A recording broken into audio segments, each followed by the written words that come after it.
Bienvenue à Super Humain, la série spéciale d'une grande vie pour vous aider à développer un système immunitaire à toute épreuve. Je suis le docteur Yannick Pauly. Dans ce premier épisode, je vais vous parler de 3 principes fondamentaux à comprendre si vous voulez optimaliser naturellement votre système immunitaire.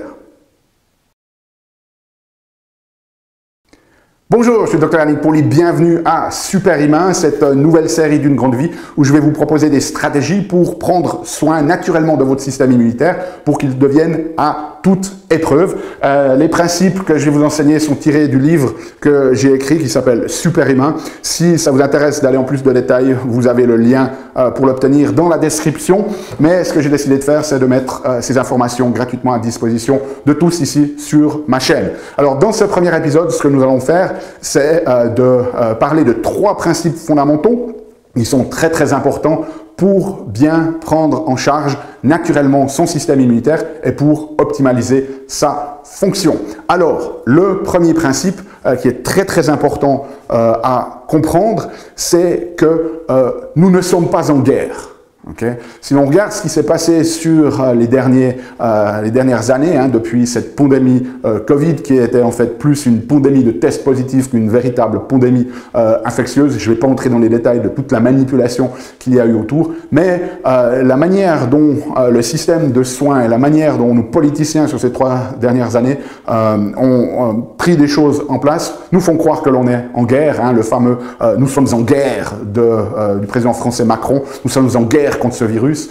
Si vous regardez la médecine, elle veut utiliser quoi contre les microbes? Des antibiotiques, la vie, antibio, donc contre la vie. Et donc on a l'impression que nous sommes dans cette espèce de guerre avec le monde microbien, du moins dans cette relation adversariale où voilà, ce sont les méchants, nous sommes les gentils et nous devons absolument nous en débarrasser.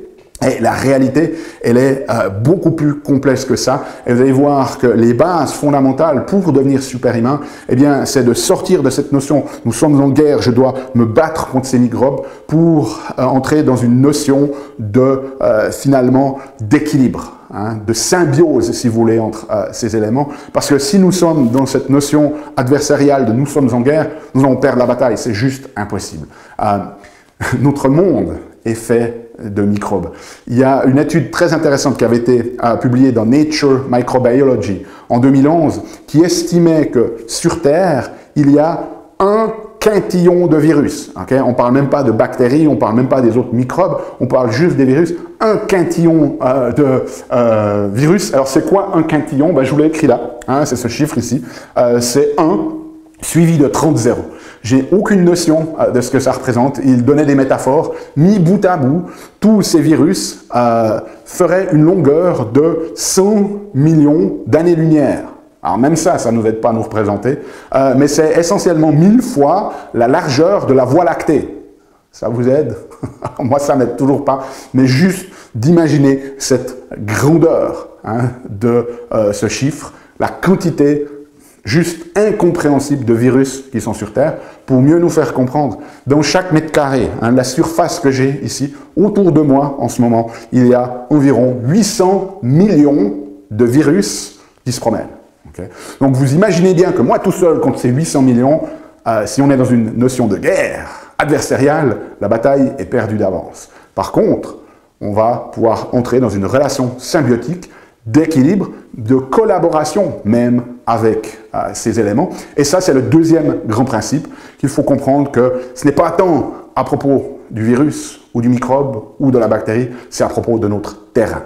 Est-ce que l'on a un terrain suffisamment équilibré pour avoir une relation symbiotique avec ces éléments, ces microbes, ces virus, ces bactéries, et d'avoir en fait même quelque chose de collaboratif, parce qu'on le sait de plus en plus, on a à l'intérieur de nous toute une série de microbes, que l'on appelle le microbiome, qui remplissent toute une série de fonctions qui sont importantes pour nous. Okay? Et donc ça, c'est fondamental à comprendre. Non seulement nous ne sommes pas dans une relation adversariale avec ces éléments, nous sommes dans une relation de collaboration. Les études suggèrent qu'en fait, nous sommes bien plus microbiens qu'humains. Alors, c'était un petit peu controversé, mais il est communément dit que pour chaque cellule humaine qui constitue notre corps, on trouve 10 cellules microbiennes. Okay.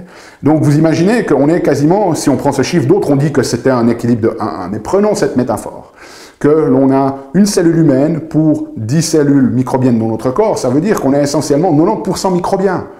Si on regarde d'un point de vue génétique, il y a pour chaque gène humain, dans notre corps, 150 gènes microbiens. Donc d'un point de vue génétique, il y a beaucoup plus de matériel microbien dans notre corps que de matériel génétique humain. Donc il faut comprendre que si l'on reste dans cette dynamique de « nous sommes en guerre », en fait, on se met en guerre contre nous-mêmes parce que nous sommes grandement constitués de ces éléments microbiens. Et oui, les antibiotiques ont leur place à certains moments, mais dès le moment où vous les utilisez, cela va avoir des conséquences sur cette relation symbiotique, même si ça traite localement la problématique pathogène. Okay, donc, vraiment, très important de garder ça à l'esprit. Premier principe, nous ne sommes pas en guerre.